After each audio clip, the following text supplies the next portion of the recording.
शब्द रचना पाठ 6 उपसर्ग प्रीफिक्स। भाषा में एक शब्द से दूसरा शब्द बनाए जाने की यह प्रक्रिया शब्द रचना या शब्द निर्माण की प्रक्रिया कही जाती है। जैसे गुण शब्द में दुर उपसर्ग जोड़कर हम दुर्गुण शब्द बना सकते हैं, तो वान प्रत्यय जोड़कर गुणवान शब्द, तथा गुण एवं दोष शब्दों के समास या मेल से गुण दोष शब्द भी बना सकते हैं। अतः यह कहा जा सकता है कि शब्द रचना की प्रक्रिया मुख्य रूप से 3 प्रकार से हो सकती है। उपसर्गों के द्वारा शब्द रचना, उपसर्ग जमा शब्द जैसे प्र जमा योग प्रयोग, अव जमा गुण अवगुण। प्रत्ययों के द्वारा शब्द रचना, शब्द जमा प्रत्यय जैसे गरीब जमा ई गरीबी, लड़का जमा पन लड़कपन। समास द्वारा शब्द रचना, शब्द जमा शब्द जैसे पुरुष जमा उत्तम पुरुषोत्तम, स्नान जमा गृह स्नान गृह। उपसर्ग के द्वारा शब्द रचना, उपसर्ग। उपसर्ग भाषा के वे छोटे छोटे खंड या शब्दों के अंश हैं जो शब्दों के आरंभ में लगकर नए नए शब्दों की रचना करते हैं। इन शब्दांशों या उपसर्गों का एक निश्चित अर्थ तो होता है, परंतु इन्हें हम शब्द नहीं कह सकते, क्योंकि इनका प्रयोग स्वतंत्र शब्दों की तरह से नहीं किया जा सकता। देखिए नीचे दिए गए उदाहरण। उपसर्ग मूल शब्द नया शब्द, वि जमा देश विदेश, उप जमा वन उपवन, गैर जमा हाजिर गैर हाजिर, आ जमा मरण आमरण, कु जमा पुत्र कुपुत्र, पर जमा दादा परदादा। ध्यान रखिए, उपसर्ग शब्द नहीं है बल्कि शब्दों के छोटे छोटे अंश हैं। शब्दों की तरह उपसर्गों के भी अर्थ होते हैं, अर्थात ये सार्थक खंड हैं। उपसर्ग शब्दों की तरह अलग से स्वतंत्र रूप में प्रयुक्त नहीं हो सकते, ये भाषा के बद्ध रूप हैं। उपसर्ग हमेशा किसी शब्द के आरंभ में लगकर नए शब्द बनाते हैं। उपसर्गों के भेद। स्रोत के आधार पर जिस प्रकार शब्दों के तत्सम तद्भव देशज तथा आगत या विदेशी आदि भेद किए जाते हैं, उसी प्रकार उपसर्गों के भी स्रोत के आधार पर निम्नलिखित भेद किए जा सकते हैं। तत्सम उपसर्ग या संस्कृत के उपसर्ग। हिंदी में अनेक उपसर्ग संस्कृत से आए हैं। संस्कृत से आने वाले इन उपसर्गों को तत्सम उपसर्ग कहा जाता है। जैसे उपसर्ग अर्थ। उदाहरण अति अधिक, अतिरिक्त अत्यधिक, अति जमा अधिक, अत्यंत अति जमा अंत, अत्युत्तम अति जमा उत्तम, अधि ऊपर समीप श्रेष्ठ, अध्यक्ष अधि जमा अक्ष, अधिपति अधिकार अध्यादेश, अधि जमा आदेश, अनु पीछे बाद में आने वाला, अनुसार अनुमान अनुराग अनुभूति अनुशासन, अप बुरा अपशब्द अपमान अपशकुन अपहरण, अभि सामने और, अभिमान अभिनय अभिप्राय अभियोग, अव बुरा अवमानना अवगुण अवशेष अवकाश अवसान, आ तक आगत आजन्म आमरण आरक्षण आजीवन, उत ऊपर श्रेष्ठ, उत्साह उत्सव उत्पत्ति उत्थान उत्कर्ष उत्तम, उप छोटा निकट समीप, उपवन उपग्रह उपयुक्त उपदेश, दुस या दुर कठिन बुरा, दुस्साहस दुर्बल दुर्गम दुर्लभ दुर्गुण, निस या निर रहित निषेध, निश्चय निर्बल निर्भय निर्विरोध निर्दोष निर्मल निर्जीव, परा विपरीत पीछे, पराकाष्ठा पराजय पराक्रम परामर्श, परि चारों ओर, परिचय परिणय परिणाम परिक्रमा, प्र अधिक, प्रकार प्रयत्न प्रबल प्रयोग प्रवचन प्रधान प्रलय,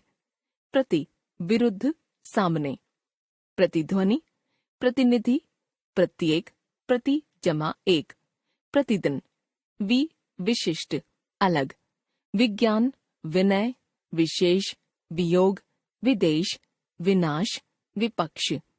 सम, पूरी तरह से, अच्छी तरह से। संयोग, संतोष, संशय, संविधान, संपूर्ण, सम्मान, संभव। सु, अच्छा, सुमति, सुकर्म, सुगम, सुयोग, सुपुत्र, सुबोध। तद्भव उपसर्ग या हिंदी के उपसर्ग। तद्भव उपसर्ग तद्भव शब्दों की ही भांति संस्कृत के तत्सम मूल उपसर्गों से विकसित हुए हैं।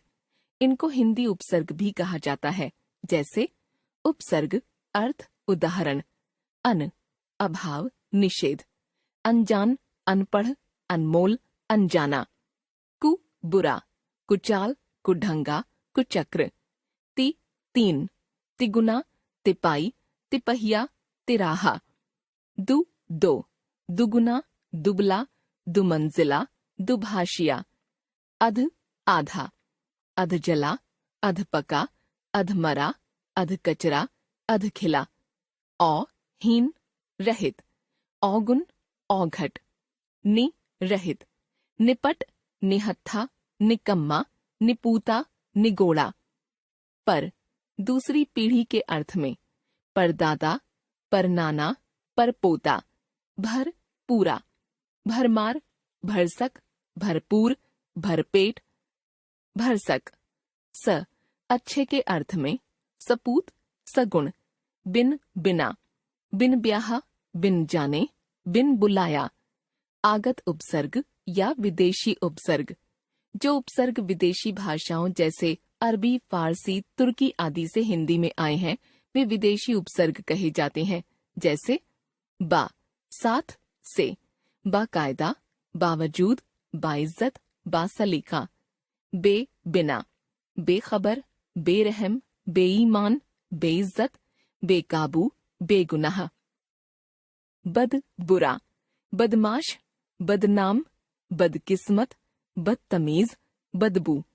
खुश, अच्छा। खुशकिस्मत, खुशखबरी, खुशबू, खुशहाल। गैर, भिन्न, गैर हाजिर, गैर जरूरी, गैर कानूनी, गैर जिम्मेदार। ना, नहीं। नादान, नालायक, नासमझ, नाराज, नामुमकिन। ला, नहीं, अभाव।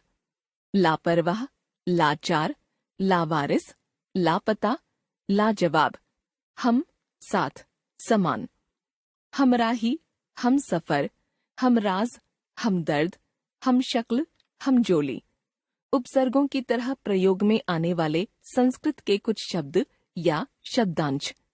कुछ शब्द या शब्दांश संस्कृत में समास रचना में प्रयोग में आते थे, हिंदी में आकर ये भी उपसर्गों की ही तरह प्रयुक्त होने लगे हैं, जैसे अ, निषेध, अपराजित, अभाव, अज्ञान, अनाथ, अधर्म, अचल, अहिंसा, असुंदर। कु, बुरा, कुदृष्टि, कुपुत्र, कुरूप, कुपात्र, कुकर्म। सु, अच्छा, सुलभ, सुयोग, सुपुत्र, सुपात्र। अंतर या अंतः, अंदर। अंतर्राष्ट्रीय, अंतरात्मा, अंतःकरण, अंतःपुर। सत, अच्छा, सत्पुरुष, सत्कर्म, सद्गति, सदाचार। बहिर या बहिष, बाहर, बहिर्मुखी, बहिष्कार। स्व, अपना, स्वदेश, स्वतंत्र, स्वराज्य। पुनर या पुनः, फिर, पुनर्जन्म, पुनरागमन, पुनरुक्ति। चिर, बहुत देर, चिरकाल, चिरजीवी, चिरस्थायी, चिरायु। सम, समान, समकालीन, समकोण, संभाव। सह, साथ, सहपाठी, सहमति, सहयोग। हमने सीखा शब्दों के वे अर्थवान खंड या अंश जो शब्दों के प्रारंभ में लगकर नए नए शब्दों का निर्माण करते हैं, उपसर्ग कहलाते हैं। उपसर्गों का एक निश्चित अर्थ होता है। उपसर्गों का प्रयोग शब्दों की तरह स्वतंत्र रूप से नहीं किया जा सकता। उपसर्ग हमेशा किसी न किसी शब्द से जुड़कर ही आते हैं। हिंदी में उपसर्ग के प्रमुख भेद हैं तत्सम उपसर्ग, तद्भव उपसर्ग, आगत या विदेशी उपसर्ग, तथा उपसर्गों की तरह प्रयोग में आने वाले संस्कृत के शब्द या शब्दांश।